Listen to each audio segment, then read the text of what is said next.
ازيكم يا شباب؟ عاملين ايه؟ النهارده بقى انا جاي لكم بموضوع عالمي. الموضوع ده يهم الناس اللي عايشين هنا اكتر من الناس اللي بيشوفونا في مصر. يا جماعة الخبر ده يهمني انا الاول خليني اوريكم كده. طبعا زي ما انتم شايفين الشجر كله بدأ يقع، شكل الشتاء قرب وهنتبهدل ونتروق. بس انا عن نفسي انا بحب الشتاء اكتر من الصيف. المهم نرجع للمفيد بقى يا جماعة. ثواني اخد نفسي بس، مش قادر.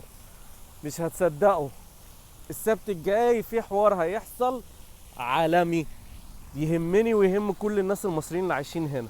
يا جماعة حلم حياتي اتحقق، حلم حياتي اتحقق.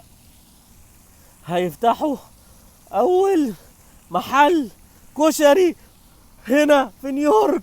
يعني من الاخر انا نايم هناك، انا راشق هناك. يوم السبت الجاي هيفتحوا اول محل كشري في نيويورك، في كوينز ولا لا في بروكلين، مش كوينز، بروكلين. من الاخر انا حاسس ان الدنيا هتبقى موت هناك. يوم السبت الجاي هتلاقي طوابير. حلم حياتي وحلم حياة نص المصريين اتحقق. كشري نيويورك يا جدعان يوم السبت الجاي. يا لهوي، مش ناقص غير حاجة واحدة بس، حاجة واحدة بس، محل عصير قصب جنبه وكل احلامي تبقى اتحققت. يا جدعان كشري، انتوا متخيلين يعني ايه كشري؟ خلاص احلامي اتحققت.